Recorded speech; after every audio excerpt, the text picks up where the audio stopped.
A young perspective on hot-button issues around the world. This is The Hub. The 2026 G7 summit has just concluded in France. Leaders reached agreements on artificial intelligence, economic security, and regional stability. Yet, beneath those commitments lie a more complex reality. Differences over trade, climate action, defense priorities, strategic autonomy, and global leadership continue to test cohesion within the group. Notably, the summit ended without a comprehensive joint communique for a second straight year. More widely seen as an attempt to avoid highlighting disagreements between Washington and its partners. Meanwhile, in a potentially significant diplomatic development, the United States and Iran have reportedly agreed to remotely sign a memorandum of understanding, offering a rare sign of movement amid broader regional tensions. So, does this year's summit highlight the resilience of the G7, or rather expose the limits of this institution? Are members still united by a shared strategic vision, or struggling to manage their disagreements? And can a forum designed for a different era continue to shape the realities of today? To discuss all these issues and more, we're joined in Washington, D.C. by Tom Ramage, fellow and economic policy analyst at the Korea Economic Institute of America. In Xiamen, we have Atul Dalakali, founder of the BRICS Center for Economic and Cultural Research and Services. And in Beijing, we have Wang Xinsong, associate professor at the School of Government at Beijing Normal University. Now, let me go to you, Tom, in Washington, D.C. The G7 summit comes against a backdrop of geopolitical tensions, economic uncertainty, and growing rift between Washington and its Western European allies. So looking back at the past 3 days, what stands out to you as your biggest takeaway? Yeah, so thanks for having me on, Wang Guan, and I'm glad to be here. Regarding the G7 summit and the biggest takeaways, I think the shared consensus that the G7 leaders came to in the different areas surrounding wanting to open the Strait of Hormuz, President Trump being very vocal about the shared alignment that the leaders had on the end to the Iran conflict. And similarly, the prospects for trying to get Russia to reach some type of deal with Ukraine. On the geopolitical front, I think those are all very important. But moreover, as you mentioned in your opening remarks, the consensus that some of the leaders may have had on AI, speaking with the leaders of OpenAI and Anthropic as they were there as well. And they also seemed to make progress in initiatives such as combating the outbreak of Ebola in the Congo, as well as cancer, and illegal migration and drug trafficking. So those are all some great areas that the leaders are finding shared consensus on. I want to get your take, Xinsong, in Beijing, because China is watching this summit closely. In your view, what are the deepest fault lines within today's G7? Are they primarily economic, or rather geopolitical, or even ideological to some extent? First of all, I think I agree with Tom that the G7 members are still trying hard to fulfill their mission or responsibility of stabilizing the world economy and security, trying to build a alignment, within each other. But at the same time, like you said, Wang Guan, I think there are fault lines that really are preventing these members from effectively working out any solution to what we're faced with in terms of geopolitics and geoeconomics, right? If you think about economic security, these members have very different opinions. Yes, they all want stabilization, they want security of the supply chain, they want cooperation, but when it comes to detailed issues, right, and they have different opinions, and especially when it comes to the United States, which is, giving a lot of pressure to its own allies in Europe. Many of the European countries are faced with an increasingly unreliable partner, transatlantic, and so that means these countries are all finding alternative solutions to their own future. And geopolitically, if you look at the conflicts in Ukraine, and increasingly U.S. and European countries different opinions. European countries want security. They want more support for Ukraine, but U.S. has different opinion. And when it comes to Iran war, and this is a war created entirely by the United States and Israel, but then the European countries have to manage the fallouts, such as the energy disruption and the inflation and all these setbacks caused by the war. And then if you look at the ideological fault lines, and it's pretty clear that within all these countries, including the United States, they're faced with ideological conflicts that are really dragging their feet on further economic policy reforms, even political reforms. To make the matter worse, then the United States is supporting many of the far-right movements within the European countries during the elections, which makes the European authorities not extremely happy about being interfered in their own internal affairs by outside power, even though that's an ally.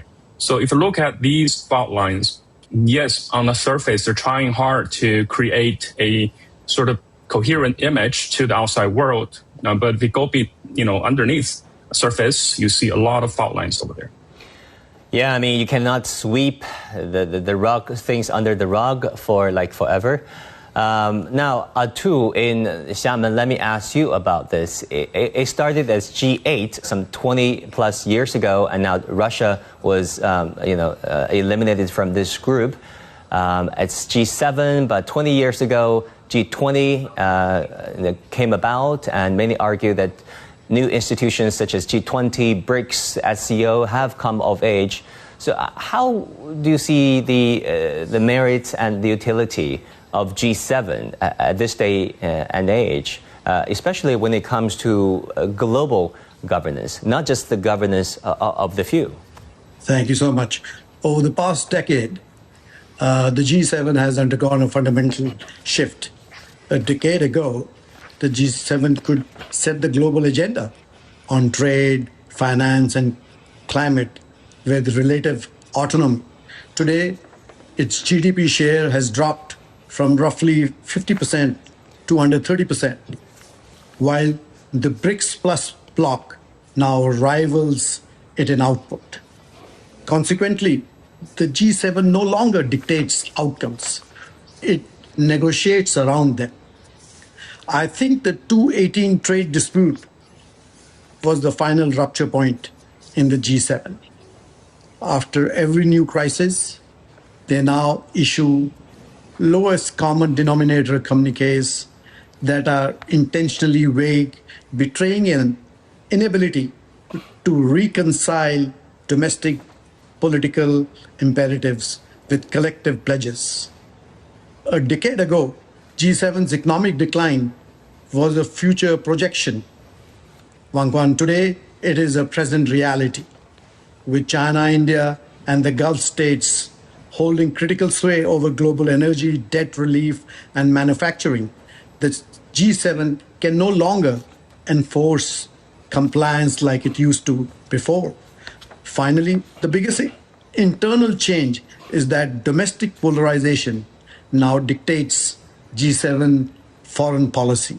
So we can safely say that in the past decade, the G7 has not collapsed, but it is no more, has the same sort of influence that it used to have in the past. Wang Guan. I mean, you're exactly right, sir. A foreign policy, chances are, starts at home. Now, Tom, if you look at the draft or what has been the reported draft of the U.S.-Iran Memorandum of Understanding that is circulating online and through a few major mainstream outlets, how significant is it? And especially if you compare that against JCPOA era agreement between U.S., Western Europe, and China was part of that too, and Iran.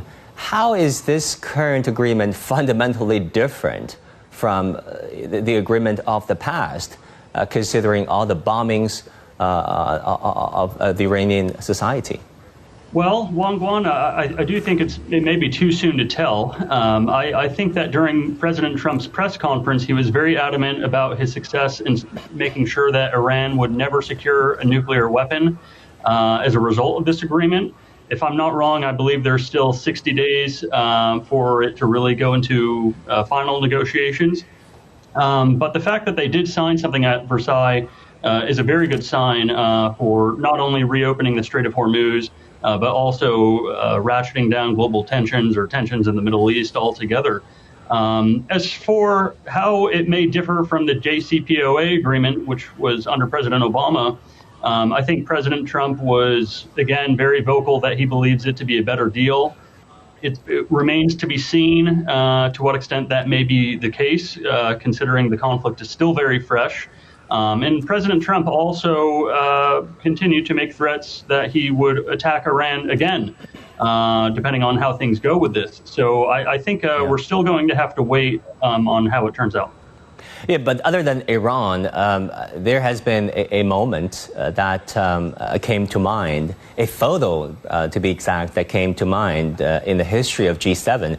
There's a photo of former German Chancellor Angela Merkel standing up against Trump, basically, with the rest of the European leaders and other leaders invited to the summit, standing beside her.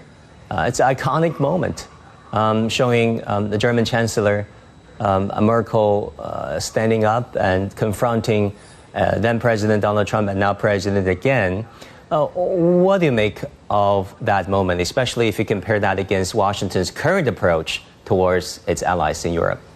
Well, I definitely think it's a stark contrast from what happened at this most recent G7 summit, where we saw the German Chancellor present President Trump with a World Cup jersey with the number 47 on it for him being the 47th president. I think this shows that a lot has changed in the G7 grouping, where it is no longer really a command center, but a consensus-building organization. I do think what it does show is that in Trump's first term, it was more difficult for G7 leaders or his counterparts in Europe or elsewhere to take him seriously. But coming into this G7 summit, he had a lot more to put on the table, and there was a lot more at stake, principally not only because of the tariff threats that the United States has been imposing for the past better part of a year, or at least a year, but also because the United States came into the summit with some form of unilateral control over AI models and large language models and the ability of foreign countries to receive access to those.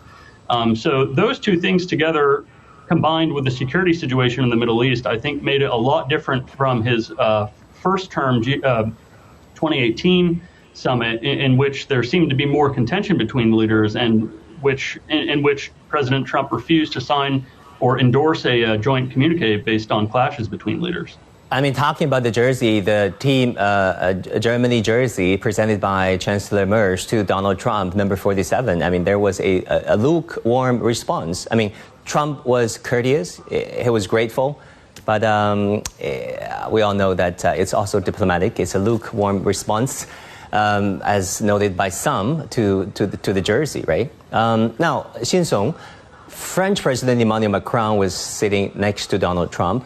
Macron has repeatedly called for greater European strategic autonomy, while Washington continues to emphasize strong transatlantic coordination. How significant is the gap between these two visions? Well, I think we have seen that President Macron, on behalf of France, has always called for more independence in terms of security and economy for Europe. And this is based on the background that the United States is becoming increasingly unilateral and unreliable as a partner or as an ally. But the question is always twofold. One is that G7, without the United States being the leader, what is it, right? Any organization needs leadership that enjoys widespread respect or trust. What we're seeing with G7 now is that the United States is increasingly become less interested in such alliance or plays a less important role willingly in such a club. Then where does G7 go? Where does Europe go, right? And the second question is, well, as much as France wants to take the leadership when the U.S. is absent in Europe, can France do it? Does France have the capacity, have the authority and the widespread trust we're talking about in Europe? Right? I remember Dr. Henry Kissinger used to have a famous quote, something like, if I want to call Europe, who should I call? All right, so that speaks about the problem of lack of authority or unitary kind of authority in Europe that can really take Europe into the right direction at this turbulent time. So I do think that President Macron has a lot of point in terms of boosting sovereignty in Europe. And when it comes to tech sovereignty, we've seen that the transatlantic alliance is kind of broken right now because the United States is adopting a very different approach when it comes to AI from the Europeans. The Europeans started with a very strong regulatory framework called EU AI Act, and whereas the United States adopts an approach of promoting innovation to some extent at the expense of regulation.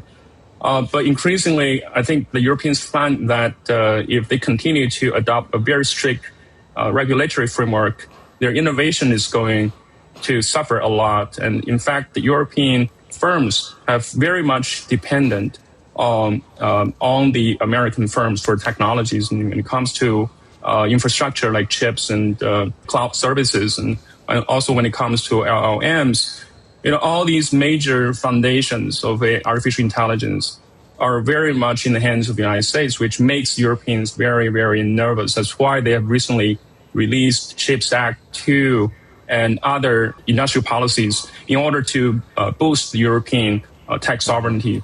But again, the question is, can Europe really create a coherent leadership that promotes and really makes these policies into real implementation? That's a question mark.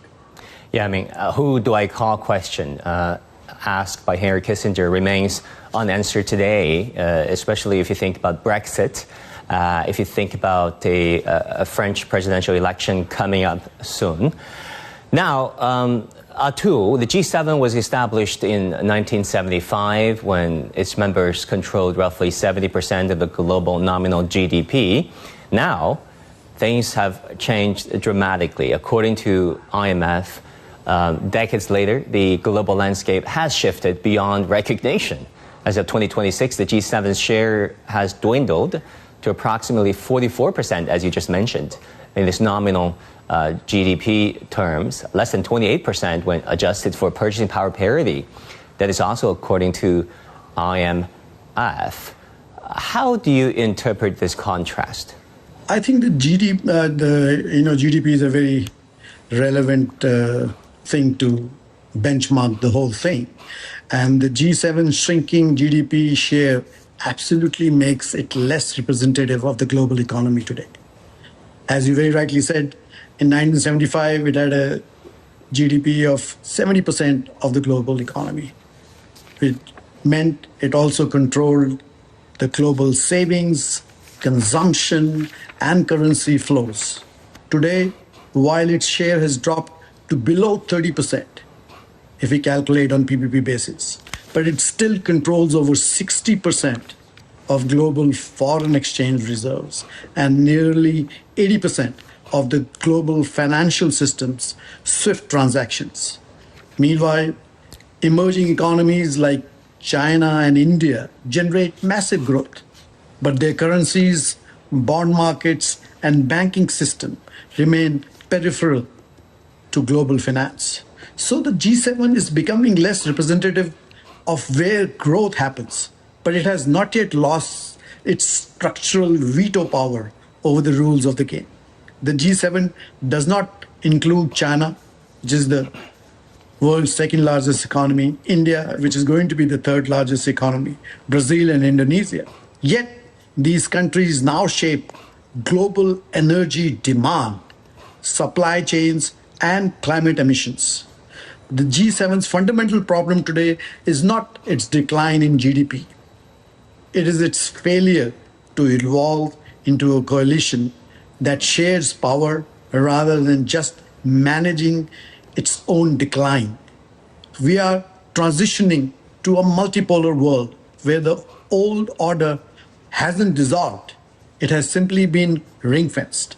The West no longer leads, but it still blocks. The East and South no longer follow, but they cannot yet write the rules. We at APCO strongly believe that countries like China and India, along with partners in the Middle East and the G7, should be looking at Africa, which is the biggest future opportunity of growth, where all these stakeholders can play a very important role to bring the African continent into global economic structure and really look at some serious poverty elevation. I think those are very insightful remarks because the rest of the world has risen and there is a lack of a global governance system that matches the current reality. Now, discussions are also taking place over a coordinated strategy to reduce dependence on Chinese rare earths and critical minerals, including efforts to ensure that no single supplier accounts for more than 60% of supply. Shin Song, so let me ask you about this. China is not a member of G7, yet much of the discussion appears to be centered on China's role in global supply chains. Is it reasonable for a small group of economies to pursue such targets without broader international consultation? I mean, where should we draw the line between strengthening supply chains and supply chain resilience and prioritizing and politicizing normal economic cooperation? Right. I think I can understand, where they come from. They're concerned about, the supply chain dependency on China, given the fact that China is really a very dominant power in security supply, especially when it comes to many of the critical minerals. There's no denial of that. But I don't think the strategy will work in any case, because if you look at the G7 members, or more broadly, the Western powers, they're on their own. They're not organized in sort of building a coherent alliance where each member is complementing each other in supporting a common mission, which is to build supply chain security. Rather, every country is on their own. If you look at the Pax Silica, which is an initiative led by the United States to secure critical mineral supply chain, out of the G7 members, only United States, Japan, and UK are part of the Pax Silica. And there are many members in that initiative who are not G7 members, plus 5 members of G7 are not in Pax Silica, right? And if you look at the UK and France, they're all also seeking their own pathways. The UK is increasingly active now in African affairs. It sort of abandoned Africa for decades, right? And our friend from Africa would have better say on that. But recently it comes back to Africa. Why? Because it's concerned about security supply chain of critical minerals. So does France. France is very active and recently hosted the Africa Forward Summit in Kenya. It realizes that it couldn't sustain the previous approach of, having a big stay in the Francophone Africa. So now it shifts to East Africa. But the problem with these countries' efforts in Africa is that they don't really care so much about what's happening in Africa and how what they're doing is going to connect with African people's livelihoods. So this is in contrast with China, where if you look at the GDI, Global Development Initiative, it's really an initiative that tries to connect China's industrialization with African livelihoods on the ground. So I really have doubts on whether the G7 members can have a coherent strategy in terms of building a secure supply chain in that regard. Gentlemen, I want to thank all of you for your fantastic insights, and we learned a lot. That will do it for this edition of The Hub. Thank you so much for tuning in. Our programs continue on CGTN. Stay tuned and see you next time.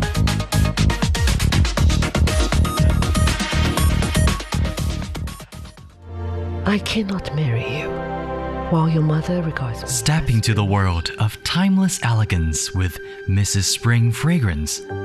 a captivating audiobook by Edith Eaton, Grieves read not, by Man Ling. because the green leaf still clings to the bough. Experience the lively yet complex lives in Chinese American communities at the turn of the 20th century as Edith Eaton's delicate prose weaves together themes of tradition, change, love, and identity.